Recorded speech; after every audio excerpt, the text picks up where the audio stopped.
From Hollywood, the George Burns and Gracie Allen Show for Hormel and Spam.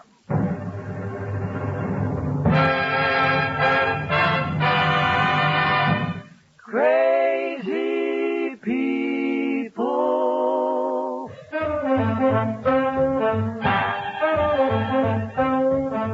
Spam, rebop, boom, spam. George Burns and Gracie Allen are the show when his orchestra for singing glee with a smoothie slee. Last but not least, with Bud Heaston.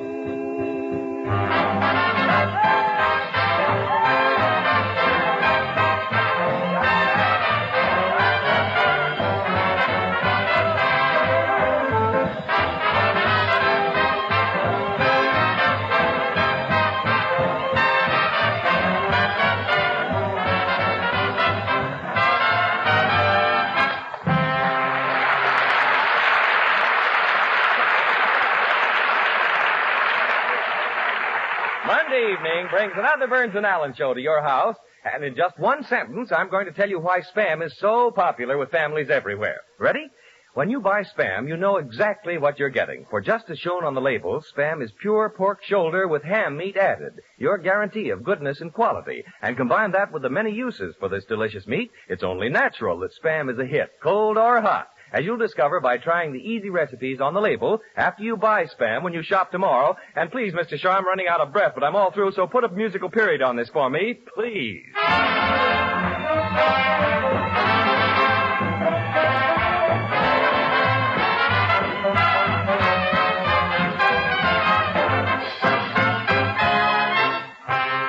And here they are, those two Spam ambassadors of fun, George and Gracie.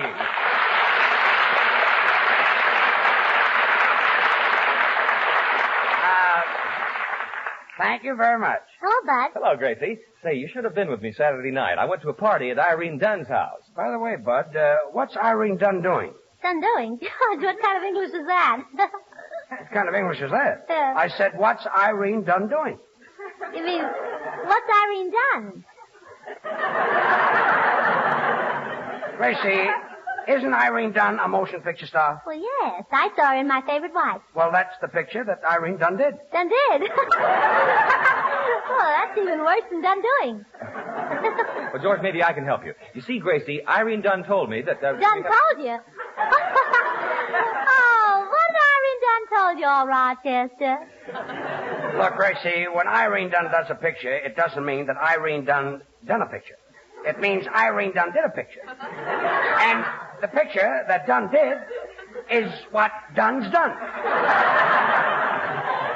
Do you feel all right, Daddy? But why did you have to stop this? Señor Burns, yo sé una cosa muy graciosa de esta película. That's the guitar player, yes. What is it, Senor Lee? I saw that picture with that Irene Dunn and that Kenny Grunt. He's wonderful. Kenny Grunt? See. You mean Cary Grant? Remember in the picture when she puts her arms around him and hugged him and squeezed him? Yes. Well, Kenny Grunt?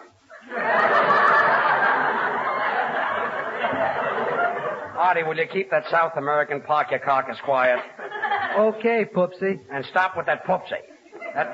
That's what the girl called me here last week, and now it's all over. Oh, George, I knew I had something to tell you. You know that sweet little girl who was up here last week? The one you promised to make your new partner on the radio? You mean Elsie Tralafas? Yeah, that's the one, Poopsie. Stop calling me Poopsie.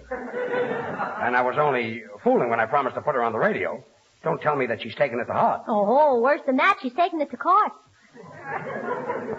She's taking it to court? Yeah, and when she told me that she was suing you for $10,000, I told her a thing or a couple.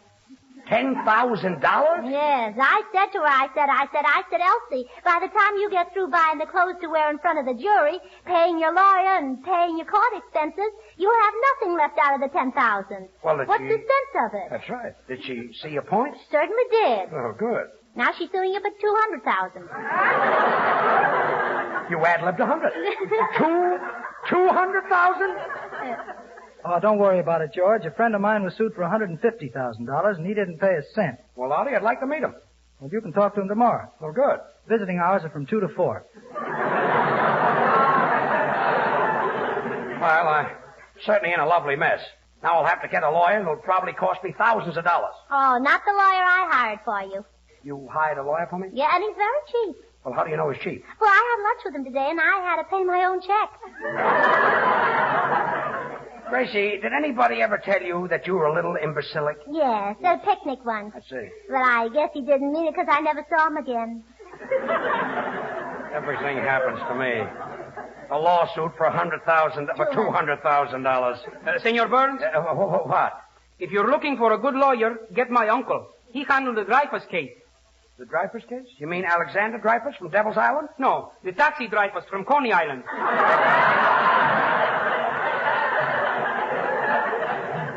$200,000. I wouldn't pay that Elsie Tralafass a nickel. Good for you, George. That'll help me a whole lot. How will it help you? I'll be able to tell our listeners that both you and Spam are in the can.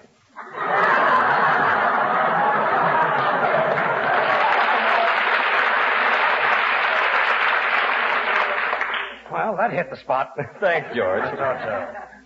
And here I was saving my money for when I was old and decrepit. And just when you are, look what happened. This whole thing is absurd. Well, George is right. That Elsie is nothing but a gold digger, and I told her plenty, too. I told her that before she'd get a dime from you, George, you'd draw all your money out of the bank. Oh, that wouldn't frighten a girl like Elsie. Oh, it wouldn't, huh?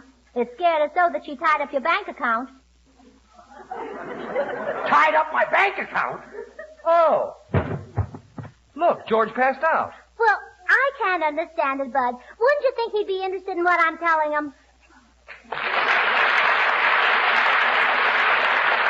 While the boss is out, the Smoothies, Babs, Charlie, and Little will sing Cherry Berry Beans. Oh, cherry bean, oh, cherry bean, cherry bean, he waits for her each night beneath her balcony. Cherry bean, he begs to hold her tight, but no, she won't agree. Cherry bean, she throws a rose and blows a kiss from up above. Cherry bean, cherry bean, cherry bean, they're so in love. When the moon hangs low in Napoli, there's a handsome Napoli. Every night he sings so happily, so his lady love can hear. In a manner so bravissimo, he repeats his serenade, and his heart beats so fortissimo when she raises her Venetian shade. Cherry bean, cherry bean, cherry bean, cherry bean, oh, cherry bean. He waits her each night beneath her balcony. Cherry bean, he begs to hold her tight, but no, she won't agree. No, she won't agree. Cherry bean, she throws rose a kiss from up above. Cherry bean, cherry bean. He sings to her each night under the pale moonlight. Cherry bean, he waits for her each night beneath her balcony. Cherry bean, he begs to hold her tight, but no, she won't agree. Cherry bean, she throws her rose and blows the kiss from up above. Cherry bean, cherry bean. Now they sing of love, they're both so much in love. Oh, cherry bean, oh, cherry bean, oh, cherry bean.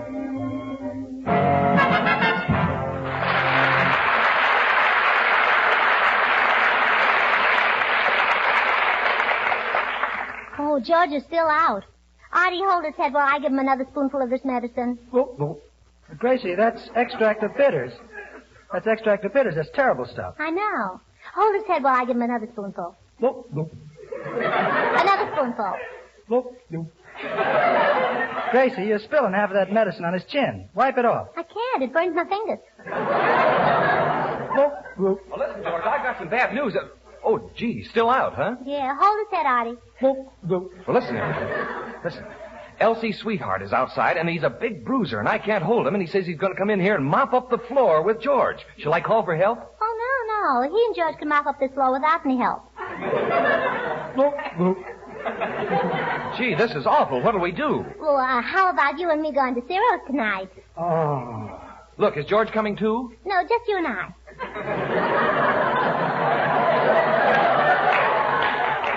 Oh. He's coming out of his faint. Shall I tell him about Elsie's sweetheart, that big bruiser who's coming here to beat him up? No, not that. He'll fight again. He'll faint again.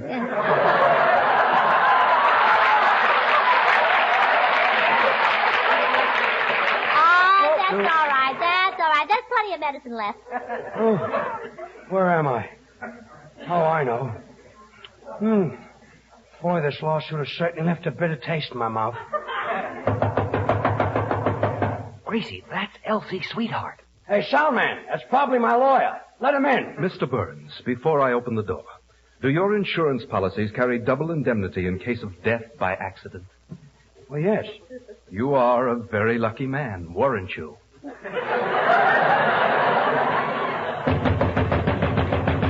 Soundman, will you let my lawyer in? Well, you asked for it. Who's George Burns? Uh-oh, here comes malicious. I'm George Burns. Oh, so you're George Burns. That's right. What about you and Elsie Tralapass? Well, he doesn't know her. He's never heard of her, have you, George? Certainly I know Elsie Tralapass. I know her very well. And, mister, if you're going to help me out of this legal jam, I might as well tell you the truth. Good. I'll give it to you straight in the shoulder. Or vice versa. Just how well did you know Elsie Tralapass? Well, I'm not a man who likes to boast, but on the other hand, this is no time to hold anything back. Calling Dr. Kildare.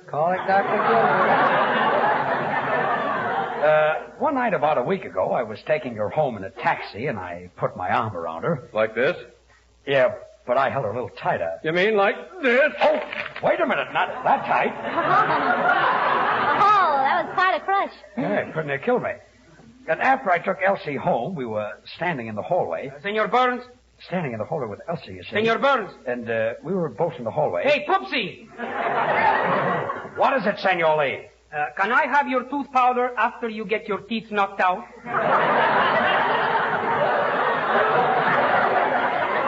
I'm not going to get my teeth knocked out. I know something that you don't know. Artie, will you keep that stale character quiet? So we were standing in the hallway, and I put my lips against Elsie's, and she... George, shall I play my number now? What number? Get out of town before it's too late. Artie, you're not playing that number. No, this is the number you're playing, Artie. Let me get at the piano. When April showers will come your way, be careful, Poopsie, of what you say. We're trying to tell you, take it on the lamb. This fellow isn't what you think he is. If you want to continue for Sam, just keep your mouth shut. Oh, quiet.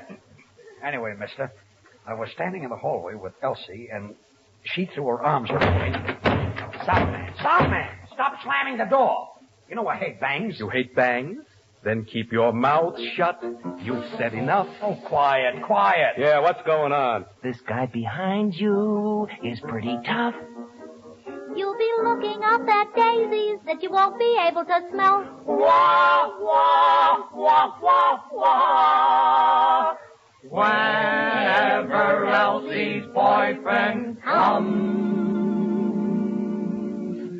along. Good evening, Forest Lawn.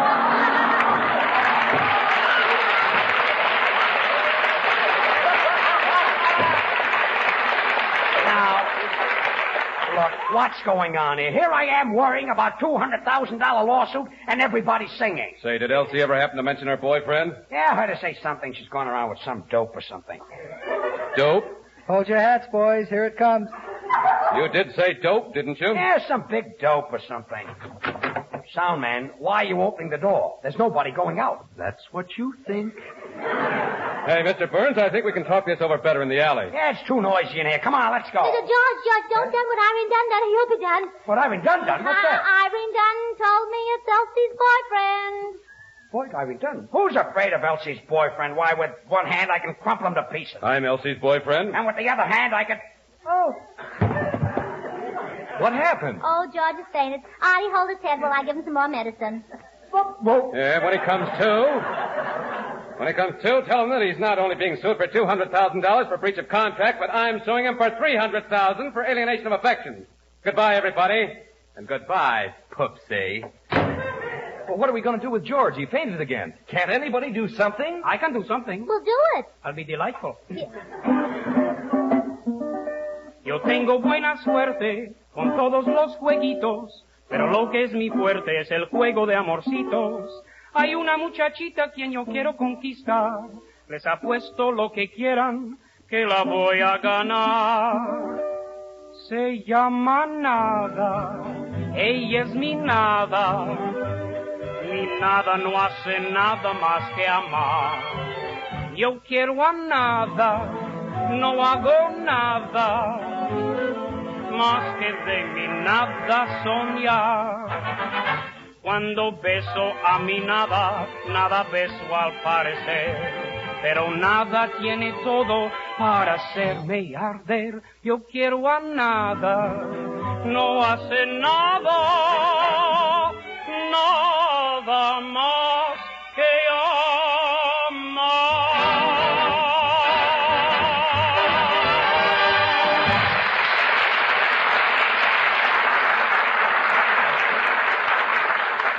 Artie, hold his head. I'll give him another spoonful. Boop, boop. Gracie, is this medicine good for fainting? Oh, it's marvelous for fainting. How do you know? Well, every time I give my daddy a spoonful, he faints. Oh. What happened? Who am I? George Burns. Where am I? George Burns. Oh, who types these things anyway? Where am I? On the spam program. What's spam? What, spam? Boy, you must be groggy if you don't remember what spam is. Why, George, spam is what you have fried with eggs for breakfast. Spam is what you have for lunch, sliced cold in spamwiches. Spam is what you have baked whole for dinner. Oh, yes, but I remember now. And you ask me what's spam. Why, George, you should be ashamed of yourself. Yeah, I'm a bad boy. Why, everybody knows that spam is tender, delicious meat, all ready to eat as it comes from the can. All right, but I'm sorry. Easy to serve, economical to use. Spam is the reason housewives are spending less time in the kitchen and still giving their families good food on the dot. I apologize, Bud. Spam is wonderful. Well, thanks, George. Yes, I didn't mean it, Bud. I'm so sorry. Okay, sit down. Now, ladies, here's a grand suggestion for dinner tomorrow night. Open a can of Spam, S-P-A-M. As I said before, it's all ready to eat, so just slice Spam and serve with tomatoes, corn on the cob, a simple dessert, and your favorite beverage. You'll have nothing but compliments from the whole gang because the meaty flavor, the grand taste of Spam satisfies even the huskiest appetite. And when you try the other recipes on the label, you'll discover Spam has dozens of uses, cold or hot. So remember, you'll spend a lot of time out of the kitchen when you keep Spam on your pantry shelf. It needs no refrigeration. Get a supply when you shop tomorrow. Just say to your food dealer, I want Spam. I want Spam. Slice it, dice it, fry it, bake it, cold or hot. Spam hits the spot.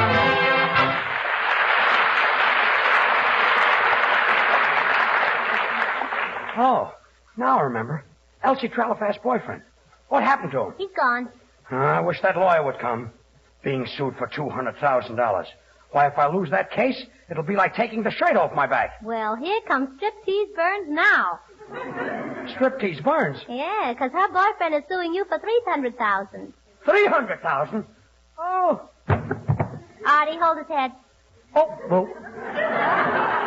Say, George looks flushed. Has anybody got a thermometer? Here's one, Senor Bud. I got it off the wall. That's a barometer, not a thermometer. In his condition, he'll know the difference? Oh, give it to me, Bud. Open his mouth, Artie. My, this is awful. Well, what's wrong with George? What does it say? He's partly cloudy in the southern region.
hold his head?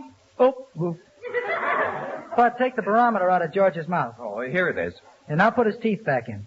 Now give him another spoonful. Whoop, whoop. Gracie, that's the 30th spoonful you've given him, and it hasn't done him any good. I know. Well, then why are you making him finish all that terrible medicine? I want to get my nickel back in the bottle.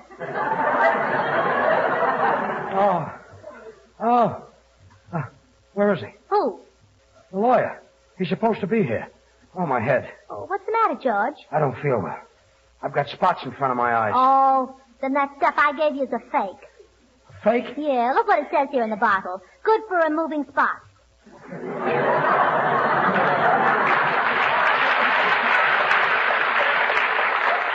Gracie, that's Carbona. Senor Burns, Yes, what is it, Senor Lee? once I had a date with Brenda and Carbona. Brenda and Carbona? See, Carbona makes you sick. Brenda is a doll. Howdy, will you send that broken down guitar player back to local 802? Oh, this must be him. Come in. Mr. Burns? Yes? My name is Jules Covey, attorney at law. I'm calling with reference to the Elsie Tralafass case. Well, I'm glad you're here, Mr. Covey, as I'd like to explain the whole thing to you. Well, that's what attorneys are for, Mr. Burns. Well, now, to begin with, I did take Elsie Tralafass out a few times. She was young and pretty, and after all, I'm only human. George, don't say anything you can't prove.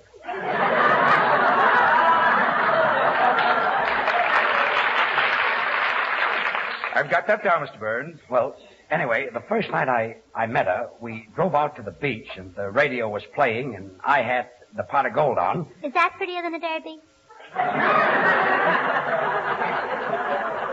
Will you be quiet? Go ahead, Mr. Burns. I'm writing it down. So we were driving along, and I kept telling her how pretty she was and how smart she was, and pretty soon we came to a lonely spot, and I ran out of compliments. Well, that's a new one. Most fellows run out of gas. Gracie, for your information, there are lots of couples who don't neck in parked cars. Yeah, the woods are full of them.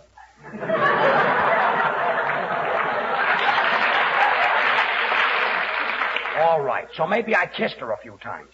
But please, Gracie, it's very important that the lawyer hears my story. I've got that down, Mr. Burns. Of course, that wouldn't look very good to a jury, so when we get to court, Mr. Colby, let's cut out the kissing. You mean you and he'll just hold hands? Gracie, will you keep still? Go ahead, Mr. Burns. I've got that down. Well, you can tell the jury that I'm a man of very fine character. George, Mr. Covey just met you. He doesn't even know you. Well, if he doesn't know George, then he can say it. Ah, well, this cast is always kidding me like this, Mr. Colby. But they'll be glad to be character witnesses for me, won't you, boys? Oh, you bet your life we will, George. I'll be glad to stand up in court and tell them what a wonderful guy you are. Oh, thanks, Bud. How much does it pay? You know, now you've got me so confused I don't know which way to turn. Oh, a Los Angeles driver, huh?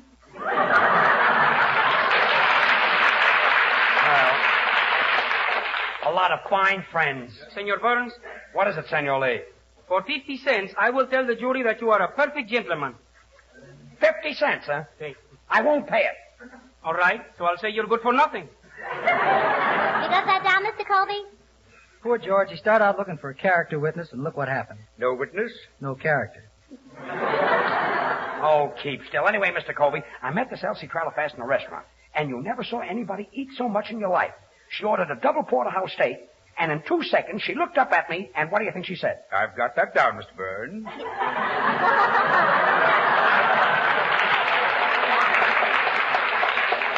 That was exactly what she said.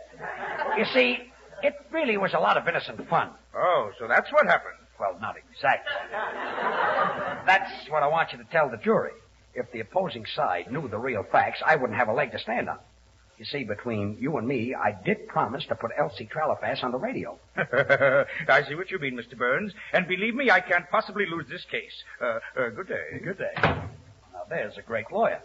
See, Gracie? He says he can't lose. Oh, that's what he says. I'll bet your lawyer will beat him. My lawyer? My lawyer? Yes? Who was that? Elsie Tralafass's lawyer. Elsie Tralafass. Oh. Artie, hold his head.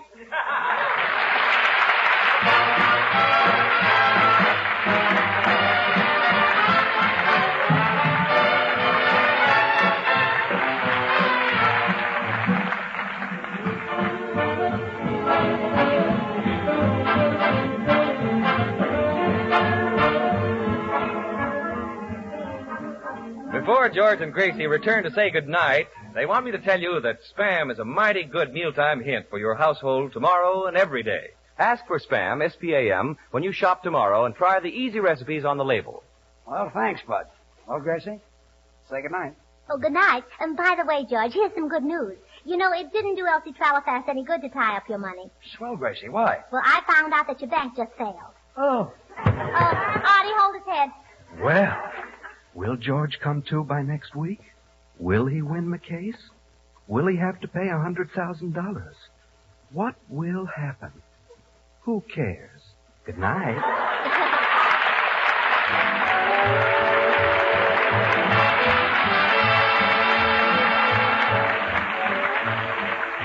Listen again next Monday night, same time, same station, for George Burns and Gracie Allen, with Artie Shaw and his orchestra and the Smoothies, brought to you by Hormel and Spam. Until then, this is Bud Heaston reminding you to remember that cold or hot, Spam hits the spot.